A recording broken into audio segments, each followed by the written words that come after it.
dakwah keliling tok wedok kelilingan ndolek otis aku nih ndolek otis aku nih ndolek otis aku nih.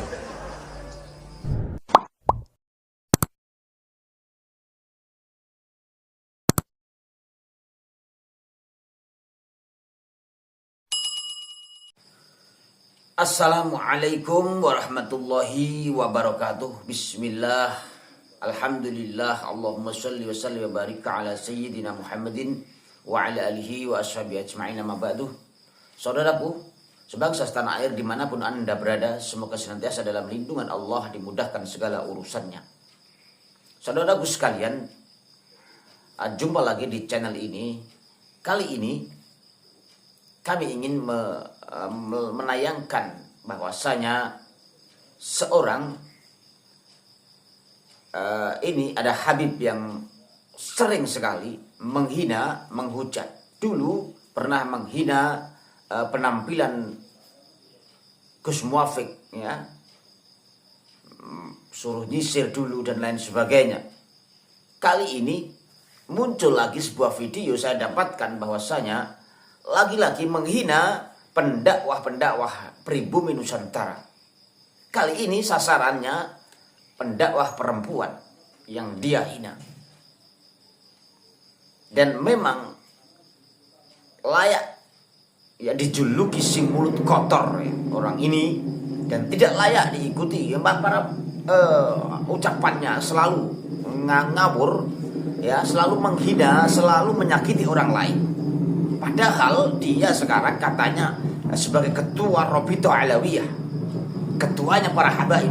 Kalau ketuanya aja mulutnya seperti ini, lalu bagaimana dengan yang lainnya anggotanya? Iya kan? Kenapa tidak bisa menjaga mulutnya ini agar berbicara yang baik, yang santun? Gitu. Dia berada di mana sekarang, di Indonesia, di Nusantara, yang kita tahu bahwa dulu di Nusantara ini dari dulu ya, seorang wanita itu selalu berkiprah di Nusantara ini sebagai apapun. Ya, tidak seperti wanita-wanita di negeri sana Yaman yang hanya untuk teman tidur saja. Iya kan? Masa mau dijadikan seperti itu? Mari lihat videonya. Bagaimana mulutnya yang sangat menyakitkan hati. Mari kita simak. Banyak yang laki-laki dakwah kok melok-melok itu apa? Apa sampai mlebu TV. Jadi Allah menciptakan manusia itu sudah diperhitungkan dan sudah dibuat sesempurna mungkin. Kula panjenengan derek Kanjeng Nabi sehingga alhamdulillah sakniki kula panjenengan muga-muga diakoni umate Kanjeng Nabi dadi wong Islam sing iman takwa karo Gusti Allah. Dakwah keliling tok wedok kelilingan ndolek otis aku nih ndolek otis aku nih ndolek otis aku nih. Topik Asegaf haramkan penceramah wanita sambil merendahkan dan menghina-hina. Wahai keturunan imigran, ini bumi Nusantara.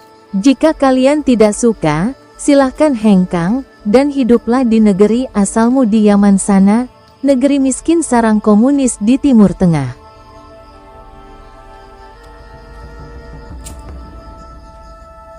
Ada sekarang tren lagi Zat, pendakwah perempuan apalagi melalui media sosial Zat.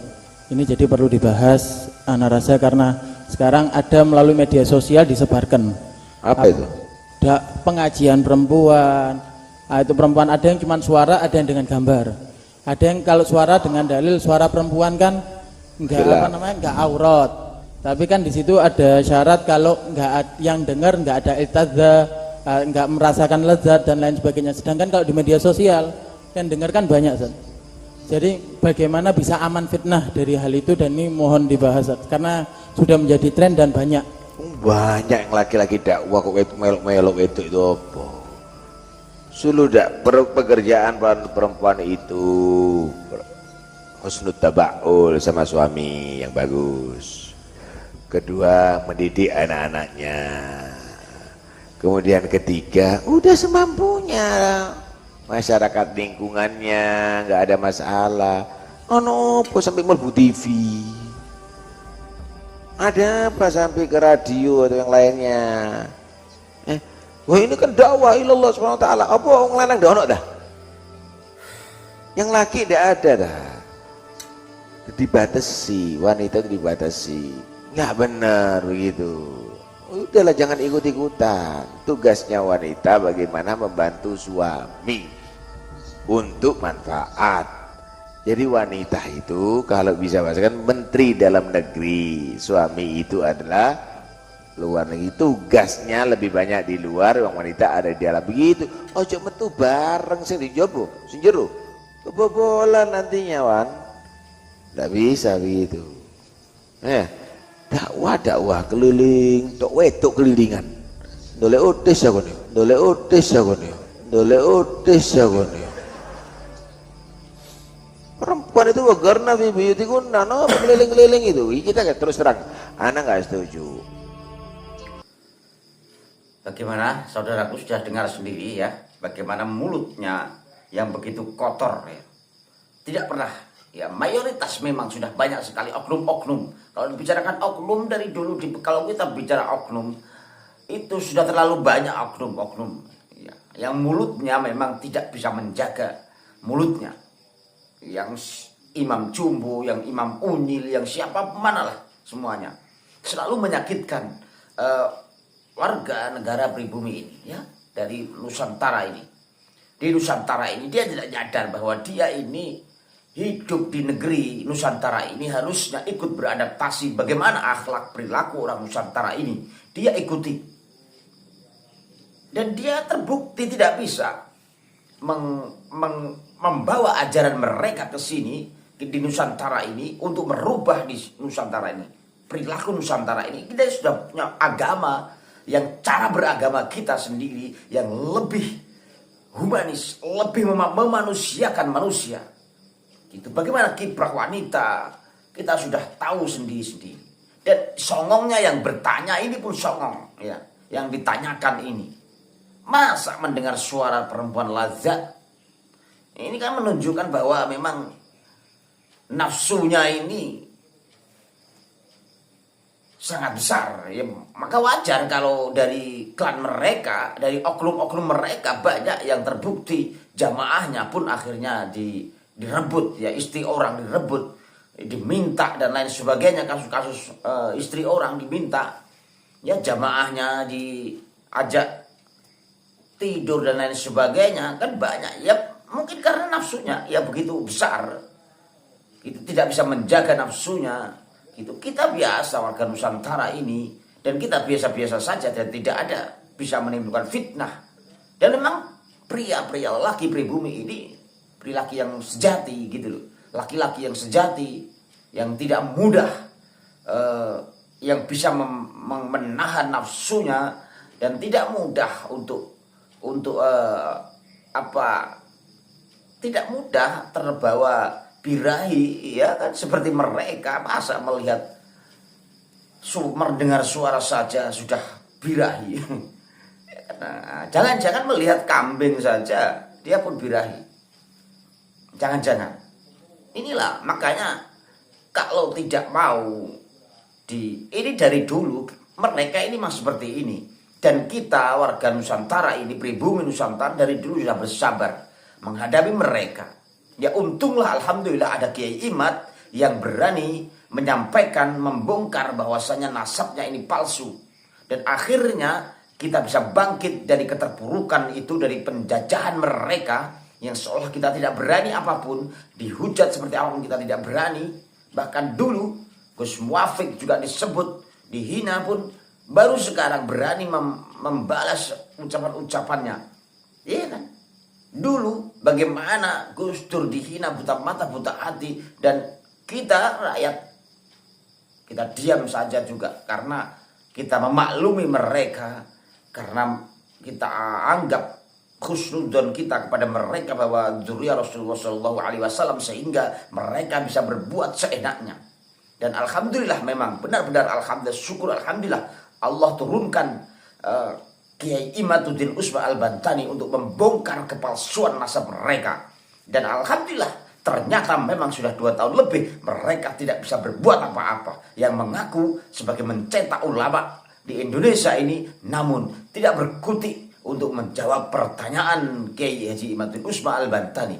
Dan yang terbaru, dia hanya bisa membuka yang buku terbarunya Hanif Al-Attas dan kawan-kawannya kemarin, ya 500 lembar, 500 halaman lebih, ya 500 halaman kurang lebih, ya, dibongkar habis oleh para kiai, Kiai Imad, dikuliti oleh Kiai Ihya, Kiai Alawi dan beberapa kiai yang lainnya, bahwa buku itu tidak membantah apapun dari kajian Kiai Haji Imaduddin Usman Al-Bantani. Dan buku itu bahwa dikatakan oleh Kiai Haji Imaduddin Usman Al-Bantani malah membongkar, malah merungkatkan nasab mereka sendiri. Inilah yang muhibbin sadarlah, sadarlah siapa yang Anda cintai, sadarlah. Jangan Anda tertipu. Kalau Anda tidak mau tersakiti, maka jangan Anda pakai husnudzon lagi pada mereka. Ikuti ilmu yang ada, yang sudah dibuka, yang sudah disampaikan oleh Allah Subhanahu wa taala lewat kajian Kiai Haji Imaduddin Usman, lewat Dr. Sugeng, lewat kajian tes DNA atau Dr. Sugeng, lewat kajian filologi dan lain sebagainya. Dan mereka semuanya, bantahan mereka tidak ada satupun bukti ilmiah yang disampaikan. Yang hanya mereka bawa adalah ulama-ulama yang sudah wafat, yang tidak bisa dikonfirmasi kebenarannya. Nah, dia membawa nama Kiai Haji Maimun Zubair, membawa nama Imam Nawawi, membawa ulama-ulama yang wafat, dibawa-bawa mereka. Dan itu kebiasaan mereka memang, ya, dari sini. Dan di sini lihat topik, ya, ini seorang topik ini memang sangat tidak tahu apapun. Dulu tidak tahu hukum makruh, tidak tahu. Ini mau menghukumi seorang perempuan yang berdakwah. Padahal kalau dia mengaku NU harusnya tahu dia bagaimana hasil muktamar mengenai seorang perempuan yang berdakwah, hukumnya bagaimana. Sudah ada. Kalau memang tidak bisa membaca kitab, mencari kitabnya, mencari referensinya, cari Basul Masail NU, sudah ada hasil Basul Masail. Ya, hasil di muktamar NU itu sudah ada hasilnya. Bagaimana seorang perempuan berdakwah. Ini harus dipahami gitu loh. Seorang topik yang ngaku NU namun ternyata perilakunya jauh dari orang NU. Tidak seperti itu warga NU dari dulu, ya. Kalau mengikuti mereka, tidak. Ini bukan NU. Perilakunya terbukti tidak NU. Dia punya organisasi sendiri, dia hanya mengobok-ngobok NU. Mengobok-ngobok warga NU. Seolah-olah menampakkan warga seperti orang NU, namun sama sekali, ya. Yang juga seperti kemarin Habib Lutfi juga sama, ya, malah melarang anggota Idarah Wusto Jatmanda, ya, untuk menghadiri undangan PBNU. Katanya ngaku NU, katanya jangan memecah belah, jangan mau dipecah belah.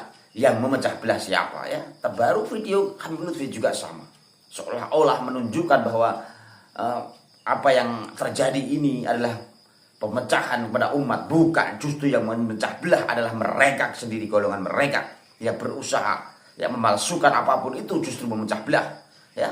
Mereka ini yang harus kita sadari, ya, saudaraku sekalian, sadarlah, bangkitlah, sadarlah bahwa mereka tidak punya bukti apapun terhadap klaim mereka.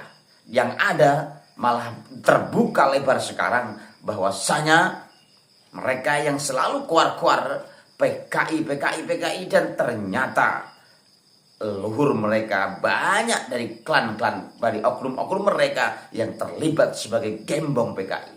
Dan yang dibongkar terbaru, ya, dibongkar di beberapa channel juga disebutkan bahwasanya ternyata DNID itu pun ternyata banyak yang disampaikan seperti Gus Abbas, seperti channel-channel yang lain juga mengungkap bahwasanya ternyata DNID ini termasuk nama Al-Aidid, artinya juga termasuk dari habaib, ya, dari musuh, dari Sofwan Barakbah dan lain sebagainya, tokoh PKI yang ada di Kalimantan juga terbukti dari golongan mereka. Inilah yang harus kita sadari.